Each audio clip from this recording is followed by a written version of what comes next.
بسم اللہ الرحمن الرحیم۔ السلام علیکم معزز طلباء کرام، آپ سب کیسے ہیں؟ آج ہم معطا امام محمد کے سبق نمبر 39 کو پڑھیں گے۔ آج کے ہمارے سبق کا عنوان ہے مسبوق کی نماز کا بیان، کیونکہ وہ بندہ کہ جس کی کوئی ایک رکعت یا کچھ امام کے ساتھ رہ جائے اور دوران نماز وہ شامل جماعت ہوا ہو، تو اس کی نماز کے حوالے سے کلام ہوتا ہے کہ اب وہ بعد میں جو اپنی بقیہ پڑھے گا تو کیسے پڑھے گا۔ تو اسی کے حوالے سے ہماری آج کے سبق کی گفتگو ہے۔ تو بڑھتے ہیں اپنے سبق کی اس گفتگو کی طرف، اور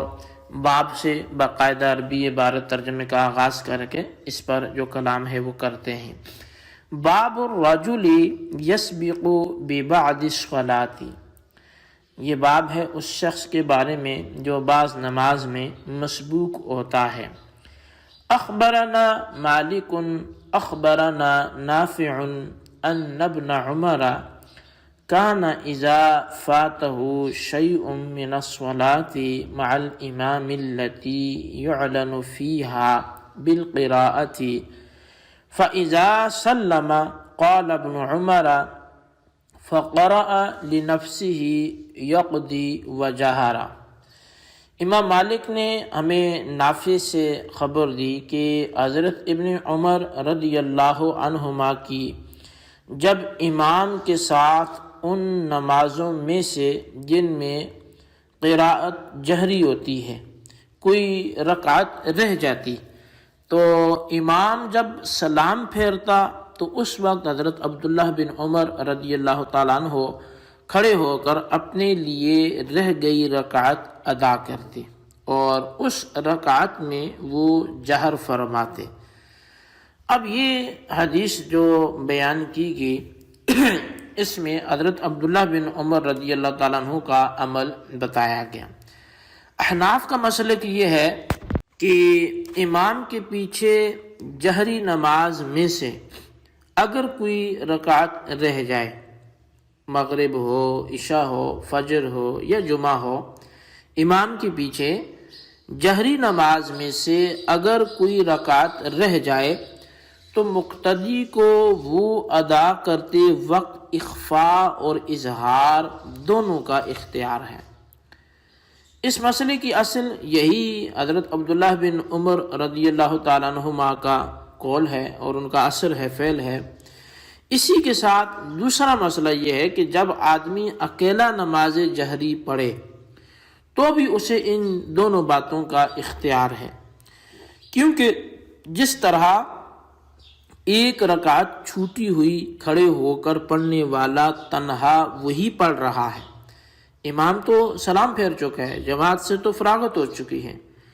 تو جب ابن عمر رضی اللہ تعالیٰ عنہما اس حالت میں جہر کرتے تھے تو پھر اکیلے نماز پڑھنے والے کو بھی اسی پر قیاس کرتے ہوئے احناف نے دونوں باتوں کا اختیار دیا ہے، اور یہ اختیار مطلقاً جہری نمازوں کے لیے ہے، خواہ ان کا تعلق رات کے وقت سے ہو یا دن کے وقت سے ہو، جیسا کہ جمعہ المبارک کے حوالے سے۔ قال محمد وبهذا نأخذ لأنه يقضي أول صلاته وهو قول أبي حنیفة رحمۃ اللہ علیہ۔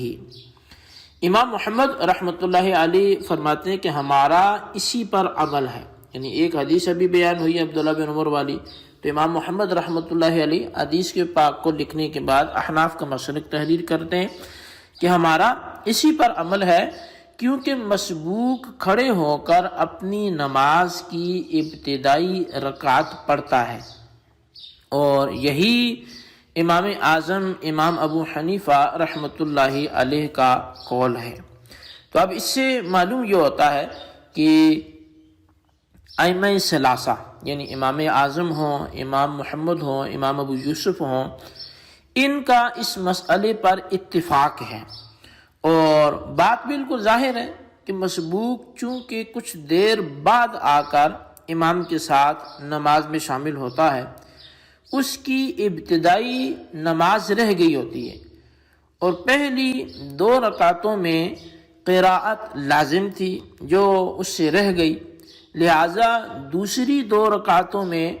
امام چونکہ خود قراءت نہیں کرتا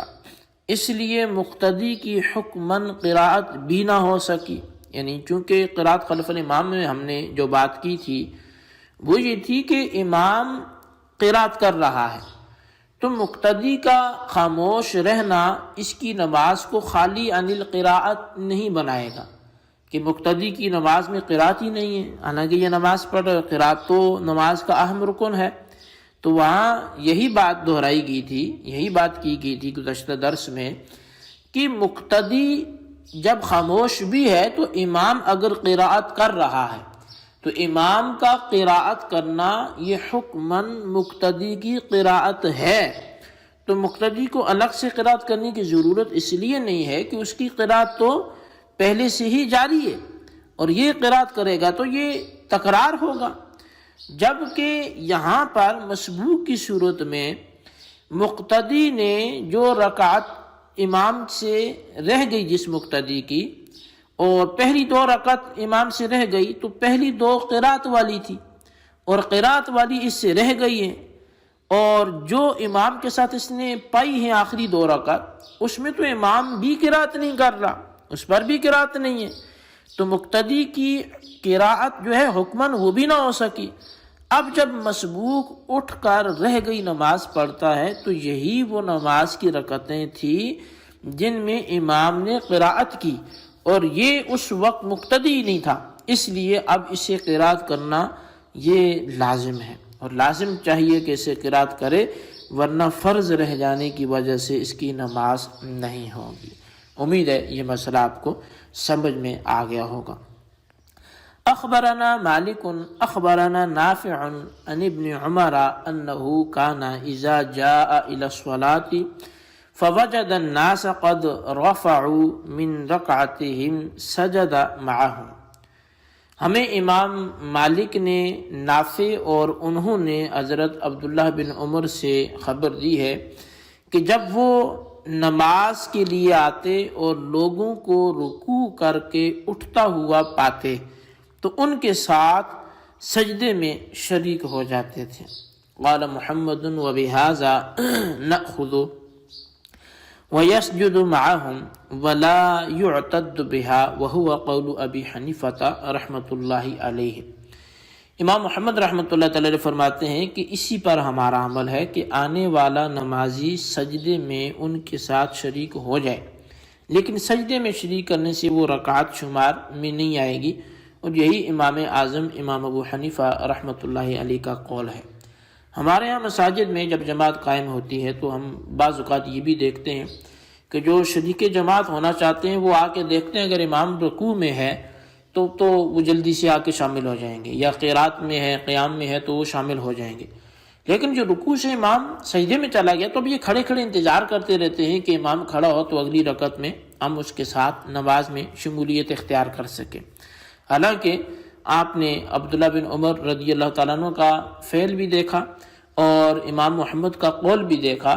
کہ ہم تو اس بات کے قائل ہیں کہ اگرچہ وہ رکعت شمار نہیں ہوگی، رکعت تو رکوع میں ملنے سے ہی ملے گی،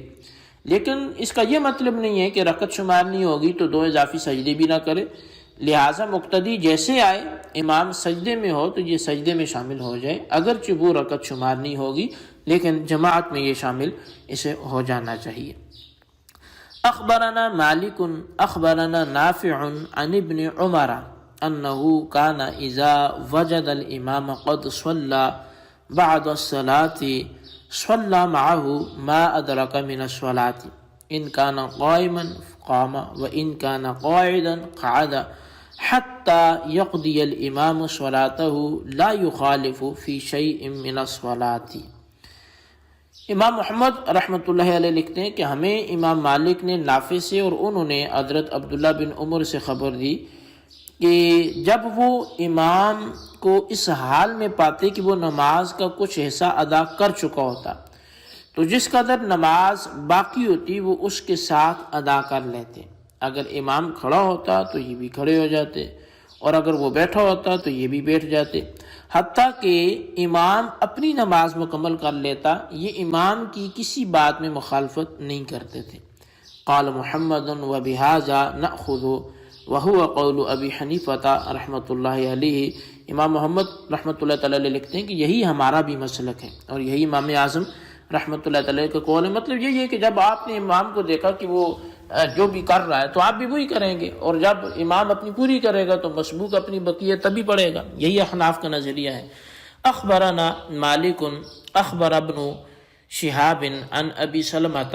ابن عبد الرحمن عن ابی ہریرہ ان رسول اللہ صلی اللہ علیہ وسلم قال من ادرک من الصلاۃ رکعۃ فقد ادرک الصلاۃ۔ ہمیں امام مالک نے ابن شہاب سے اور انہوں نے ابو سلمہ بن عبد الرحمن سے خبر دی کہ وہ حضرت ابو ہریرہ رضی اللہ تعالیٰ عنہ سے بیان کرتے ہیں کہ رسول کریم صلی اللہ علیہ وسلم نے ارشاد فرمایا کہ جس نے نماز کی ایک رکعت امام کے ساتھ پا لی تو اس نے نماز کے ثواب کو پا لیا اور اس نے وہ رکعت پا لی۔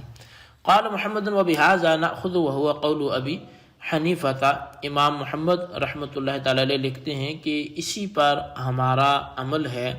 اور یہی امام اعظم امام ابو حنیفہ رحمۃ اللہ علیہ کا بھی قول ہے۔ اخبرنا مالک اخبرنا نافع عن ابن عمر انه كان يقول اذا فاتتك الركعة فاتتك السجدة۔ امام مالک نے ہمیں خبر دی نافع نے کہ عبداللہ بن عمر فرماتے ہیں یا فرماتے تھے کہ جب تمہارا رکوع فوت ہو گیا تو تمہارا سجدہ بھی فوت ہو گیا۔ مطلب یہ کہ جب رکوع نہیں ملا تو پھر تمہیں وہ رکعت بھی نہیں ملی۔ قال محمد من سجد السجدتین مع الامام لا يعتد بهما فاذا سلم الامام قضى ركعة تامة بسجدتيها وهو قول ابی حنیفہ رحمۃ اللہ علیہ۔ امام محمد رحمۃ اللہ علیہ کہتے ہیں کہ جس نے امام کے ساتھ 2 سجدے کیے